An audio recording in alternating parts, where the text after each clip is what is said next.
Hi, this is Professor Stugard, and in this video we're going to discuss some of the differences between supervised and unsupervised machine learning. So in this video we're going to talk about the differences between those two types of learning, and we're also going to understand how to choose the proper model for the given problem. And again, that's a big part of it, is understanding the problem, what it is we're trying to do, and that guides our decision as to what algorithm we use. But before we do that, we should really classify whether our problem is supervised or unsupervised, and then what family of algorithm we're going to use. So, first of all, some terminology. When we talk about machine learning, a label is the thing that we're trying to predict. So a label is only really going to happen with supervised learning. A label is basically our response variable. It's what we're trying to plug in all of our information and trying to, have our machine learning algorithm pick up the pattern so that it can make predictions about the future. A feature is our input variables. So we're going to input all of our features, which are our input variables, and then our label is hopefully what our supervised learning algorithm is going to be able to predict. And of course, the model is really what defines that relationship between the features and the label. So again, our model basically takes our features to predict our label. Now we take our explanatory variables, which are our features, to hopefully predict our response variable, our label. So supervised learning, like I said, is when our data set is labeled. That means we need to have a data set that is basically already tagged with the right answer.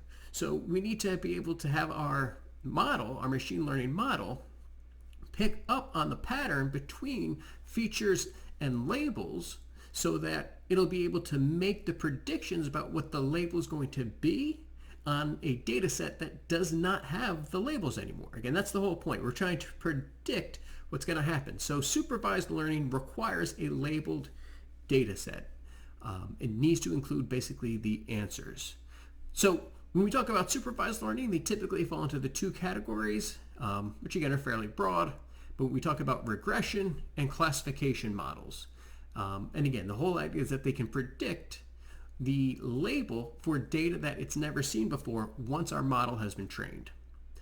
Unsupervised learning is when there is no label, right? Our data set is unlabeled. We're just feeding it a giant set of data, and then the machine is going to determine how to group that data.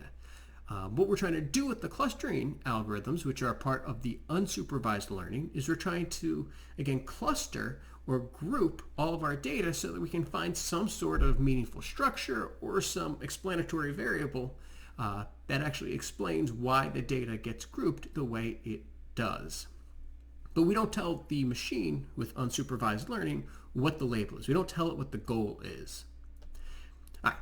So the training, again, that means when we are creating, we are learning, or we are tuning our model so that it can make the best predictions.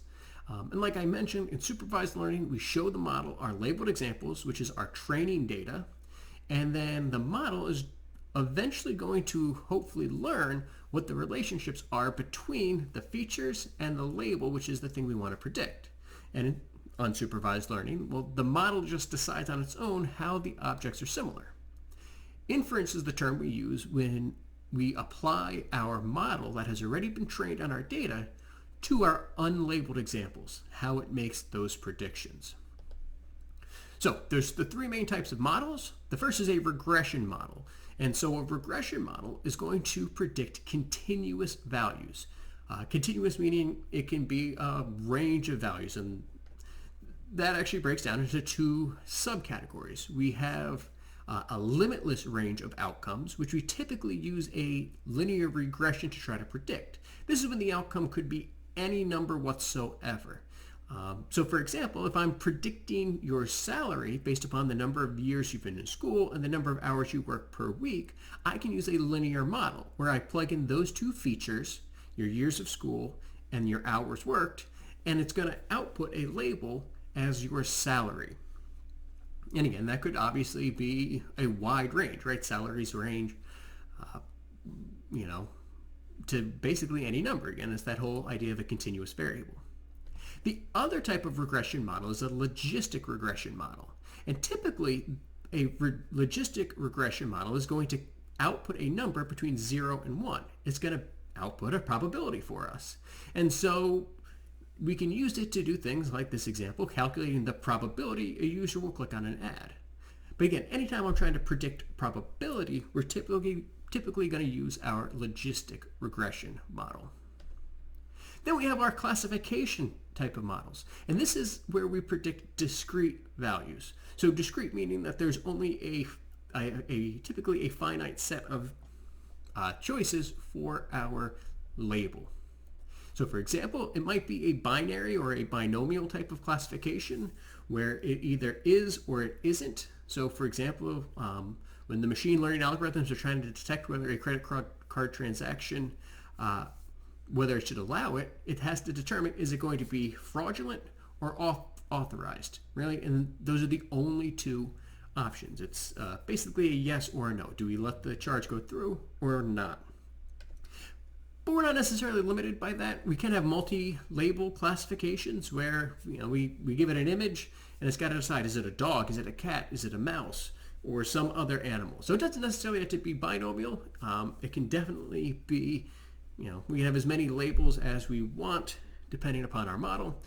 And the important thing to notice here is that, again, the algorithms are not in these specific silos. We can use different algorithms for these different types of models. So, for example, that logistic regression that we talked about, which assigns a probability between 0 and 1, is used quite frequently when we do classification models, because we can talk about it, well, what's the probability it is fraudulent or not? And we create some threshold, some barrier, and if the probability is above a certain, whatever our threshold is, it gets put into one category, or if my probability is below that threshold, it gets put into the other category. So we actually use logistic regression in our different types of classification as well. So again, there's no one silo. Working these things out, playing around and combining models and algorithms can sometimes produce the best results when it comes to machine learning. Then we have the clustering type. So this would be for the unsupervised learning. So the first two, linear regression, logistic regression, any kind of regression, along with classification, we have labels. We have labeled data and we know what we want the answer to look like. Clustering is for our unsupervised models. Clustering is just how we group things together. And there's two different ways that we typically do this. One, we try to group objects based on how dense they are. See if there's some sort of pattern to the way they're organized. So for example, like if a marketing firm wants to characterize their customers and try to discover different customer segments and who to market to, they might use a density type algorithm. And that tries to group different groups with that are similar in some way. The other type of clustering algorithm is typically thought of as like a partition tree or a decision tree. And this is where we have our data, we pick a variable and in some sort of threshold, and we split the data into two. So we split the data at that node, and we have the data split into two, and then we split it again based on some other characteristic, or split it again based on some other characteristic. And so for example, let's say an insurance company wants to characterize applications risk level. Well, we'll feed all that data into our machine learning algorithm, and then hopefully it'll figure out by itself, well, which variables make the most sense for separating or partitioning our data. All right, so let's look at a few examples of different problems that we actually solve with machine learning all the time. So the first and one of the most common is a spam filter. So let's say I want to create a spam filter for an email service. Well, let's think about what variables we have to work with. Well, or our features. So that might include the seller's email address, sender's email address, which obviously if someone is in your email address book, then well, that's probably not spam. But then also we use a lot of things like keywords or key phrases. So if an email contains like cheap or money or click now, those would be more indicative of spam. And that's the idea. So our label in this case is we're either labeling it spam or not spam. So we have a classification type model. I want to build a classification model for my spam filter. Now, which type of algorithm would make the most sense? In this case, well, probably the naive Bayes, because that is one that we use to classify text most often. And we'll be looking at naive Bayes a little bit more in depth in a future video. and how we'd actually set that algorithm up. But again, if I'm trying to do classification based upon text characteristics, naive Bayes is usually the way to go. All right, what if I want to predict housing prices? What if I want to predict the value of houses in a given market? Well, what variables might I have to work with? Or what features might I have to work with? So square footage, how big is the house? Maybe the number of bedrooms, the number of bathrooms, just the number of rooms in general. Maybe the lot size, right? If we have over an acre or we have just a tiny little lot, that is absolutely going to affect it. These are all numerical things. And what are we trying to predict? What is our label? Well, our label is going to be that house price in dollars. And what we want to think about is, okay, my house price, what kind of a variable is this? And this is going to be a continuous numerical variable, right? The price of a house could be this whole wide range, which means what kind of model are we looking at? A regression model, because we're predicting a number, and our algorithm is going to be most likely a linear regression type model, where again we come up with some linear model where I can plug in the square footage, I can plug in the number of rooms, I can plug in the lot size, and once I plug in all my variables, it's going to output my label, which is that house price. What about music? So let's say there's a music streaming service and it wants to try to group similar songs together and auto-generate playlists. So it wants to take all the songs on the streaming service and make its own playlists. All right, well, let's think about some of the variables involved with my songs. So there's the artist, the tempo, the length. We can probably even think of a few more, right? Intensity, instrumentation. Again, there's a bunch of different variables that go along with music. And what are we trying to create as our label? What do we want for our output? Well, we don't really know yet.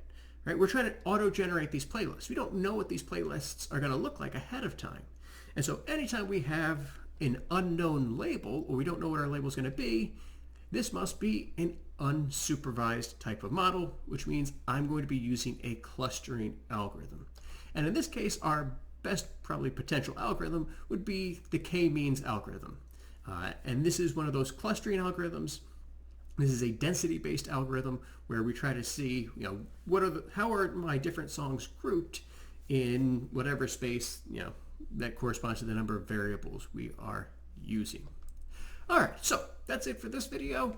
Like I said, we're going to go deeper in depth in each of these different types of models in future videos. So we're going to build upon this. The idea now is, again, to just get a general feel and an idea of how machines are learning, how we split these up, how we make our decisions about which algorithms are best.